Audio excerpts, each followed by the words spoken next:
right. Got some lighter news here from CNN. Yeah. CNN in disarray.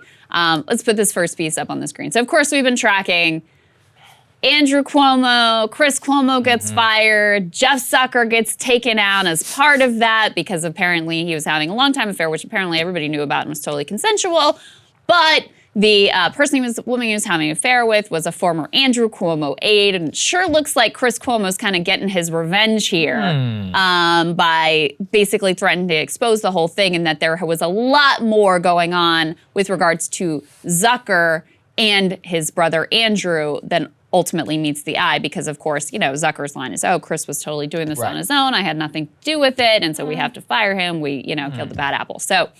So now we're getting some details of how much money is at stake here and how much money Chris Cuomo may be able to extract from CNN with some of the apparently successful tactics he's been using. Daily Mail said in that tear sheet, fired CNN anchor Chris Cuomo was hoping to secure an $18 million lump sum payout following his departure last year. I think that was the entirety of the rest of his contract. But he's been told to set his sights lower, with him unlikely to receive anything more than around just a mere $9 million. Just a mere Saagar that he's looking like he's got a house in the Hamptons. Likely to get out of this. That's right. I mean, it's not cheap there, living that life. They're apparently, AT&T, CNN's parent company, said to be in negotiations to reach a deal that would see the fired anchor receive half of the $18 million he had been vying for. So looks like CNN, AT&T are poised to offer Chris Cuomo a little bit of hush money to keep some of the uglier, dirtier details of how this all went down under wraps. So that's one piece. The other piece, the next piece that we can put up on the screen here is the staffers, the anchors at CNN are not happy because they see how exactly how freaking out. This went down, and they are totally freaked out about what this is going to mean for them and their next and their jobs going forward. Jake Tapper kind of led the charge here. This was in a meeting with the Warner Media CEO, Jason Kilar. Tapper says, I'll just read you this relatively long quote, but you can see the direction of where they go. If you could address the perception, because we're all going to be asked about this, the perception that Chris Cuomo gets fired by CNN, Chris Cuomo hires a higher-powered lawyer who has a scorched earth policy, who then makes it very clear to the world that unless Jeff gives Cuomo his money, they're going to blow the place up. Stuff starts getting leaked to gossip websites about Jeff and Allison. Then weeks later, Jeff comes forward, discloses this, and resigns, not willingly. An outside observer might say, well, looks like Chris Cuomo succeeded. He threatened Jeff, said we don't negotiate with terrorists, and Chris blew the place up. How do we get past that perception that this is the bad guy winning? Now, I would strenuously object to the idea that Jeff Zucker is the good guy and Chris Cuomo is the bad guy, when in reality what was about to happen is it was going to be exposed that Jeff Zucker also was the bad guy in this situation. What I love about all these guys, Tapper and Jim Acosta and the rest of them, they are freaking out because Zucker protected them at all costs to the higher up executives. People need to know this. AT&T did not like CNN. That's why they're selling it basically to Discovery as part of some big major deal. Down in Dallas, they had been wanting to cap CNN and cut costs for a long time. Zucker was the person who pushed back against all of that. And part of the reason that it was sold and given to Discovery in the first place is because Discovery also wanted to take things in a different direction, but was perhaps willing to spend more cash. Now, Acosta, Tapper, and the rest of the clowns, their worst behavior was not only protected but encouraged by Zucker. That's why they love Zucker. In fact, it has come out that Jake Tapper held a shiva of like solemnness on Friday night when they all found out the news for all the mourning CNN staffers. That's how much they love this guy, okay? And the reason why is because he was at his core the developer and the protector of the clownish behavior over the last 5 years. I can't underscore this enough. It was his idea. He believed not only it was good for business, but he believed that it was the best possible thing that you could do for the country. Kind of found himself as, this anti-Trump person, even though he himself was the guy who created Trump over on The Apprentice. And what I find especially hilarious is that the CNN talent are telling on themselves because they're protecting Zucker. They have no ethical qualms here with the fact that the boss was banging one of his subordinates, and that at that time, him and that subordinate were coordinating with Andrew Cuomo, her former boss, both talking points that has now come out and in terms of encouraging him to go on Chris Cuomo's show for higher ratings in the first place. They have no problem with that. Not only no problem, they are outwardly talking about how Zucker is the best person in media. Now look, you say what you will about Fox and all that. I didn't see a lot of people being, after Roger Ailes was canned, saying, oh, but Roger, he was the best boss. It's like, no. Everyone's like, okay, Roger. Yeah, well, Roger was an asshole. Yeah, it's like he was not a nice, okay, sure, but arguably more successful than Zucker. And more what I say when I point to that is that they're saying the quiet part out loud, which is that they value his loyalty to them in defense of their shenanigans and idiocy more than actual journalistic integrity. And I think that is pathetic and disgusting for me. I mean, Zucker created a real full-service economy there at CNN because he was definitely a part of elevating Trump. I mean, first of all, The Apprentice, but during Trump's campaign, they were infamous for how much they were showing his rallies. They'd show his empty podium rather than Hillary Clinton's speech, right? Probably is more entertaining. I'm sure it was more, right? I mean, and so they're a business. They care about the ratings. They care about the money. And Jeff was leading the charge on all of that. Right. And then once Trump gets into office, they decide to completely orient themselves in opposition to Trump.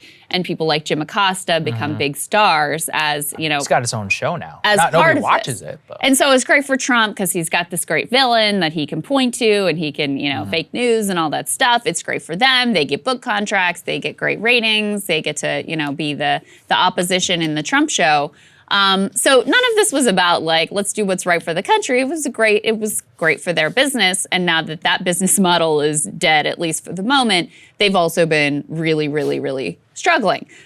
So that's sort of the back context here. But it is incredible that there doesn't seem to be any concern from the talent whatsoever about the fact that it also came out, there's at least reported, allegations that he was helping Andrew Cuomo on his coronavirus on his briefings and, serving as much of an advisor to Andrew Cuomo as apparently Chris Cuomo was. So then when he turns around, that also gives you insight into why Chris Cuomo was able to hang around for so long, because this was a very uncomfortable situation for Zucker that, if it all comes out that not only is Cuomo advising his brother, but you're advising his brother and your whoever, what do we want to call her? Your lady is also advising Cuomo. This is not going to look good for you. We have to play some of this. Brian Stelter has been a very consistent lackey for the higher-ups at CNN. That's how someone who's so profoundly untalented can end up with a big job at a network, is you're good at playing the inside game, which clearly he was. During the whole Chris Cuomo fallout, I remember he famously was like, this is such a strange, who could ever anticipate this situation? How could you figure out what to do? When it's very obvious it's a conflict of interest and that, the way they'd handled it was totally unacceptable. So here's the sort of absurdly fawning language that Stelter has been using to talk about Jeff Zucker. Is why? Why'd this happen? This is the ugliest shakeup at CNN since the days Ted Turner was still walking the halls. Zucker was in charge one minute and he was gone the next, so why? Even employees who didn't like him are mad because this made CNN look bad. So they want to know why. They want to know what happened. But most staffers did like him. Many loved him. Many felt Zucker was the best boss they'd ever worked for. They would walk into war zones for him, and sometimes they did. And in return, Zucker protected them, defended them, cheered for them. He was like a heat shield. That's the best way I can explain it. He shielded his staff from all sorts of heat. Look, they're using hagiographic language, but he's just telling you what I just told you. He was the heat shield, all right. And look, some of that heat probably should have come. I am truly relishing, Krystal, to see what happens behind the scenes. This website, Radar Online, which actually had the Cuomo story originally, has a new piece, which I find personally hilarious. Let's put this up there on the screen. It turns out that Chris Wallace is having a, quote, meltdown over the Zucker, Alice, and Wallace scandal and is said to be at war in the D.C. bureau with Jake Tapper. Wallace is apparently getting paid $8 to $10 million a year. Hilarious. Just think about that. $8 to $10 million to anchor CNN Plus, which nobody is going to watch. This thing is going to be the $100 million boondoggle. I'm also looking forward to that story. But what they point to is that Wallace thought he was going to be coming over to work for Zucker, and now Zucker himself is out. He apparently is at war with Jake Tapper over journalistic disagreements and all of that, which I find very funny. I think this place is going to implode, and I'll tell you why, which is that Discovery's CEO, by all accounts, does not love any of this nonsense. We played that clip here on the show several months ago of a huge investor in Discovery, an original founder of CNN, who was like, I think CNN needs to go back to its news roots. This is terrible. Jason Kyler hated Jeff Zucker, by all accounts, because he was a tech guy and he thought Zucker and all these DC, New York people were clowns. Correct, Jason, clean house while you have the chance. Well, that's the other part, is this looks a little bit right. like, his revenge. Yeah, as well, yeah. Listen, take it, okay? I think it's fine. What I see very much is an opportunity where you can actually clean house over at that network. I mean, I'm not saying you could ever turn around CNN Plus after some of the hiring decisions that have made, but I don't know, maybe you can do something different. But there are a lot of people in the executive chair who have hated this show or have hated this network for a long time and the direction it went under Jeff Zucker, and they're in charge now. And if you're Jim Acosta, it's not going to be a good time for you, buddy, because his ratings are. We would be living under a bridge if that few people watched our show and we were independent, just to put it in context. Don Lemon is the same thing. These people are really going to suffer. These people are getting paid That's crazy. Yeah. to anchor these streaming shows. Right. I mean, I can just tell you that economics does not work out that way. For Chris Wallace. There is not one person in the country who is going to subscribe to CNN Plus to see Chris Wallace. I agree. And that's what these salaries ultimately should be used to justify. I mean, Rogan is the perfect example of, he got a big deal, but actually you make the case he's underpaid. He was dramatically because underpaid of the number of people that he actually brings in and is converted to premium subscribers. I mean, this is a huge moneymaker for Spotify. Why? Because he actually has an audience that cares about what he has to say and is going to show up for him. These people they're hiring, no one cares what these people have to say.